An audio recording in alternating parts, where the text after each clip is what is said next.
নেপালে পালানোর চেষ্টা বানচাল, গ্রেফতার তৃণমূলের পুষ্পা। কড়া নিরাপত্তায় ডায়মন্ড হারবার আদালতে আনা হলো জাহাঙ্গীর খানকে।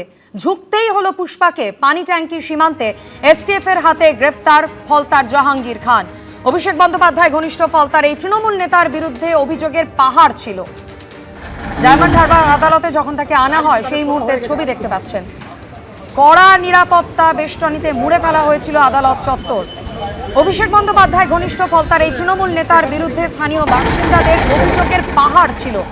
পুনর্নির্বাচনের ঠিক দুদিন আগে ভোটের ময়দান থেকে উধাও হয়ে যান জাহাঙ্গীর খান।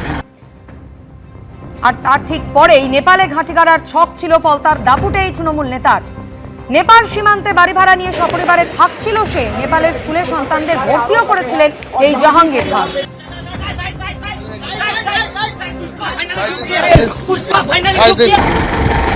আর জাহাঙ্গীর খান গ্রেফতারের পর থেকেই একের পর এক অভিযোগ সামনে আসছে। সাধারণ মানুষজন কি বলছেন শোনাবো। চাইছি কঠোর থেকে কঠোরতম শাস্তি চাইছি। ও ভুলে গিয়েছিল ওর অপোজিটে যে ব্যক্তিটা দাঁড়িয়েছে তার স্বচ্ছতা, আইনজীবী দেবাংশু পান্ডা, ওর মতো কত পুষ্পাকে ঝুঁকিয়ে দিয়েছে। ও তো কোথাকার কে, জনতা ওকে খেয়ে ফেলে দেবে। ওকে বার করে দিন। জনতার যে রোষ আছে রোষের মধ্যে ওকে ছেড়ে দিন। ও যা মানুষের ক্ষতি করেছে জনগণে, ফাঁসি দরকার ওকে।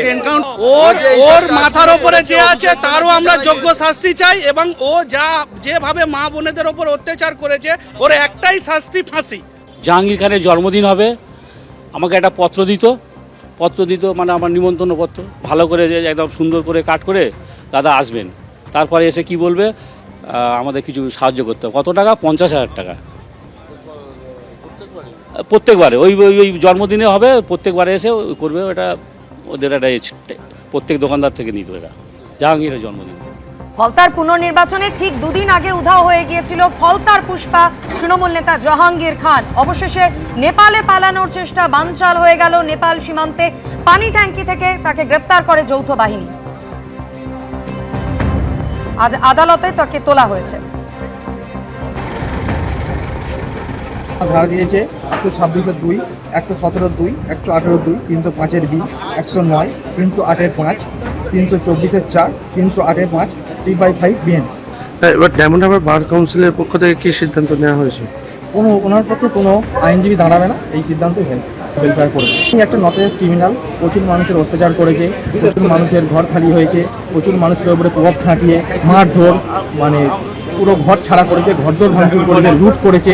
যতটুকু ক্ষমতার অপব্যবহার করা যায় সবটাই উনি করেছে। আমরা ঠিক করেছি যে আমরা কোনো উকিল আমরা দাঁড়াবো না। উনি মানুষকে প্রচুর অন্যায় অত্যাচার করেছে মানুষের উপর। বারবার আবেদন করেও মেলেনি সুরাহা। এবার ইএম বাইপাসের ধারে অস্থায়ী তৃণমূল ভবনের বাড়িটি ফেরত চেয়ে থানার দ্বারস্থ হলেন মালিকপক্ষ। প্রগতি ময়দান থানায় দায়ের হলো অভিযোগ। মমতা বন্দ্যোপাধ্যায় জুলাই মাসে বাড়িটি ছেড়ে দেবেন বলে আশ্বাস দিলেও এখন কোনো নেতার সঙ্গে যোগাযোগ করা যাচ্ছে না বলে জানিয়েছেন বাড়ি মালিক মডার্ন ডেকোরেটার্সের মালিকের ছেলে। থানায় আমরা গেছিলাম ওসির কাছে গিয়ে আমরা এই যা বললাম, এই আমাদের এগ্রিমেন্ট ছিল, এই এগ্রিমেন্ট শেষ হয়ে গেছে, এখন অ্যাজ সুন অ্যাজ পসিবল আমাদের প্রপার্টিটা ছেড়ে দিলে আমাদের ভালো হয়।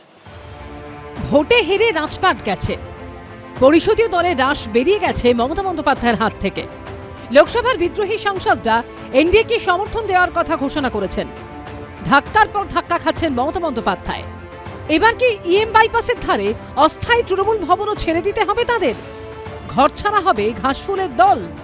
কারণ সেই বাড়ি ফেরত চেয়ে পুলিশের দ্বারস্থ হয়েছেন মালিকপক্ষ। এদিন প্রগতি ময়দান থানায় অভিযোগ জানান তারা। আরও এক সংকটের মুখে তৃণমূল কংগ্রেস। গত 4 বছরেরও বেশি সময় ধরে যে ভবন থেকে তৃণমূল কংগ্রেস তাদের সমস্ত কার্যকলাপ করতেন, সেই ভবন এবার ছেড়ে দেওয়ার দাবি উঠল। আমরা আমাদের প্রপার্টি ফেরত চাই, মানে as soon as possible, so that আমরা ওখানে কিছু কাজ করতে পারি। শীর্ষ নেতৃত্বের সাথে নাম না বললে হলো, বাবা জানে, বাবাই ফোন করেছিল কিন্তু কাউকে ফোন পাচ্ছিল না। বাইপাসের ধারে এই বাড়িটি গত কয়েক বছর ধরে তৃণমূল ভবন নামে পরিচিত। ভোটের আগেও এখানেই আসতেন তৃণমূলের বড় মেজো সেজো ছোট সব নেতাই। তবে এটি একসময় একটি হোটেল ছিল, যার মালিক মডার্ন ডেকোরেটার্সের মালিক মন্টু সাহা। তারও তার ছেলের দাবি, করোনার সময় হোটেলটি বন্ধ হয়ে যায়। সেই সময় 1 বছরের জন্য এই বাড়িটি ভাড়া নেয় তৃণমূল। 2022 থেকে 2023 এই 1 বছরের জন্য চুক্তি হয়। বলা হয় নতুন তৃণমূল ভবন তৈরি হয়ে গেলেই এই বাড়িটি তারা ছেড়ে দেবেন। পরে সেই চুক্তির মেয়াদ বাড়ে 2025 সাল পর্যন্ত। তারপর প্রায় 1.5 বছর কেটে গেলেও এখনো বাড়ি ফেরত পাননি তারা। এমনকি বিধানসভা ভোটের ফল বেরোনোর পরেও মমতা বন্দ্যোপাধ্যায়ের সঙ্গে যোগাযোগ করা হয়েছিল। দিদিকে বললাম এই ব্যাপার তো কী করি, দেখো আমি দেখছি। সন্ধ্যাবেলা আমাকে বললো যে ঠিক আছে, তুমি আমরা জুলাইয়ের মধ্যে খালি করে দেবো। রবিবার অস্থায়ী তৃণমূল ভবনে গেছিলেন বাবা ছেলে। তাদের দাবি, ভোটের ফল বেরোনোর পর থেকে আর কেউ এই অফিসে আসেননি। বাড়িটির অবস্থা অত্যন্ত খারাপ হয়ে গেছে।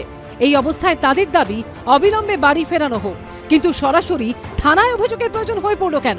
10-12 দিন ধরে আমরা কারোর সাথে কোনো কন্ট্যাক্ট করতে পারছি না। সেই প্রপার্টিটার মানে আমাদের তো মানে বাঁচাতে হবে। আমি পলিটিক্যাল কোনো উত্তর এখানে দেব না। কে ছাড়ছে না ছাড়ছেন আমি কিচ্ছু জানি না। আমি শুধু জানি যে আমার প্রপার্টিটা ছেড়ে দিলে আমার খুব ভালো হয়, so that I can start something new over there. এখন পুলিশ কোনো ব্যবস্থা নেয় কিনা সেটাই দেখার। উজ্জ্বল মুখোপাধ্যায়ের রিপোর্ট, এবিপি আনন্দ, কলকাতা। পশ্চিমবঙ্গে সিবিআই তদন্ত নিয়ে বড় সিদ্ধান্ত রাজ্য সরকারের। এখন থেকে কেন্দ্রীয় সরকারি কর্মী বা কোনো কেন্দ্রীয় সংস্থার সঙ্গে যুক্ত ব্যক্তিদের বিরুদ্ধে সরাসরি তদন্ত করতে পারবে সিবিআই।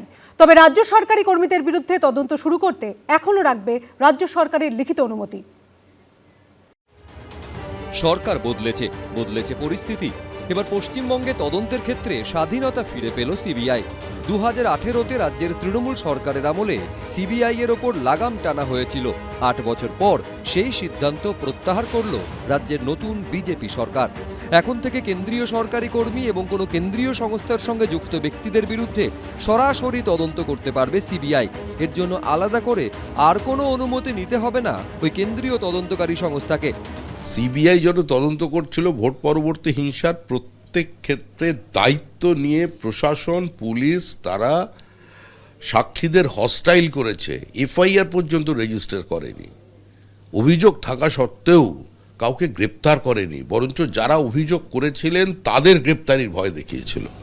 তো তদন্ত চলেনি, এবার চলবে।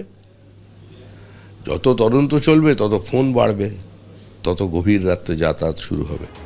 মমতা বন্দ্যোপাধ্যায়ের সরকারের আমলে একাধিকবার বিভিন্ন তদন্তে এ রাজ্যে বাধার মুখে পড়তে হয়েছিল সিবিআইকে। 2019-এর 3রা ফেব্রুয়ারি সারদাকাণ্ডে জিজ্ঞাসাবাদের জন্য কলকাতা পুলিশের তৎকালীন কমিশনার রাজীব কুমারের বাড়িতে যায় সিবিআই। যে ঘটনাকে কেন্দ্র করে নজিরবিহীন মোড় নেয় কেন্দ্র রাজ্য সংঘাত। সেই ঘটনার প্রতিবাদে মেট্রো চ্যানেলে ধর্নায় বসেন তৎকালীন মুখ্যমন্ত্রী মমতা বন্দ্যোপাধ্যায়। 2018 সালে তৃণমূল সরকার বিজ্ঞপ্তি দিয়ে জানায় অনুমতি ছাড়া এ রাজ্যে কোনো তদন্ত করতে পারবে না সিবিআই। এবার সে বিষয়ে সিবিআইকে ফ্রি হ্যান্ড দিল শুভেন্দু অধিকারীর সরকার। তবে রাজ্য সরকারের অধীনস্থ সরকারি কর্মচারীদের ক্ষেত্রে বদলাচ্ছে না নিয়ম। তাদের বিরুদ্ধে তদন্ত শুরু করতে এখনও লাগবে রাজ্য সরকারের লিখিত অনুমতি। রুমা পাল, দীপক ঘোষের রিপোর্ট, এবিপি আনন্দ, কলকাতা। এবিপি আনন্দ, এগিয়ে থাকে, এগিয়ে রাখে।